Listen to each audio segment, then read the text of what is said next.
perkenalkan, nama saya Gloria Tarusi dari kelas 12 MIPA 2 SMA Negeri 1 Tomohon. Pada kesempatan kali ini saya akan membahas tentang korosi. Untuk mempelajari korosi, hal paling utama yang harus kita pahami adalah pengertian dari korosi itu sendiri. Korosi adalah kerusakan atau degradasi logam yang terjadi akibat reaksi redoks antara suatu logam dengan berbagai zat di lingkungan sekitarnya sehingga menghasilkan senyawa-senyawa yang tidak dikehendaki. Contoh korosi yang paling sering kita temui dalam kehidupan sehari-hari kita adalah terjadinya perkaratan besi. Contohnya seperti paku yang berkarat, pagar yang berkarat, baik itu pagar rumah maupun pagar sekolah, bahkan sampai pada alat-alat industri. Nah, yang menjadi pertanyaan di sini, bagaimana sih proses perkaratan itu dapat terjadi?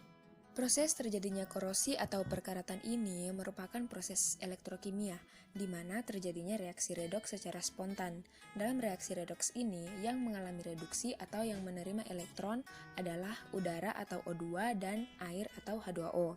Sedangkan yang mengalami oksidasi atau melepas elektron adalah logam besi atau Fe.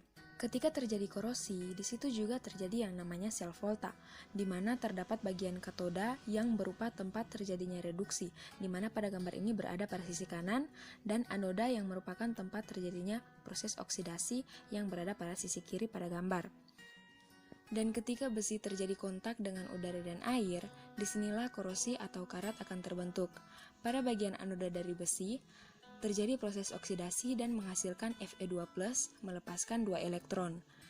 Elektron dari oksidasi pada anoda ini kemudian mengalir ke bagian kanan katoda yang kemudian ditangkap oleh udara dan air, sehingga menjadi O2 tambah 4H+, tambah 4-emin, menghasilkan 2H2O.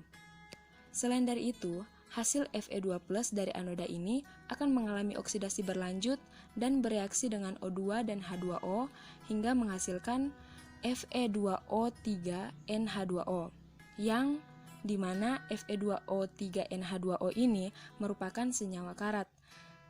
Senyawa karat inilah yang menyebabkan logam besi berwarna merah kecoklatan. Nah, kita telah mengetahui bahwa air dan udara merupakan faktor utama penyebab terjadinya korosi atau perkaratan pada besi. Tetapi, selain dari itu, ada beberapa faktor lain juga yang dapat mempengaruhi terjadinya korosi atau perkaratan pada besi. Di antaranya, yang pertama yaitu kelembapan udara.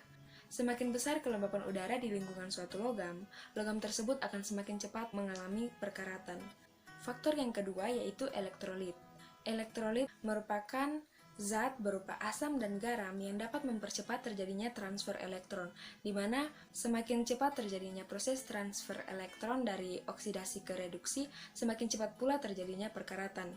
Faktor yang ketiga yaitu tidak ratanya permukaan logam. Jika permukaan suatu logam tidak rata, maka akan memperbesar kemungkinan terjadinya perkaratan pada bagian tersebut. Nah, faktor keempat atau faktor terakhir adalah suhu. Semakin tinggi suhu di permukaan suatu logam, akan memungkinkan semakin cepat terjadinya perkaratan pada logam tersebut.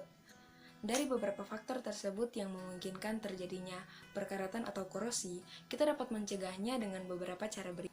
Cara yang pertama yaitu dengan mengontrol atmosfer.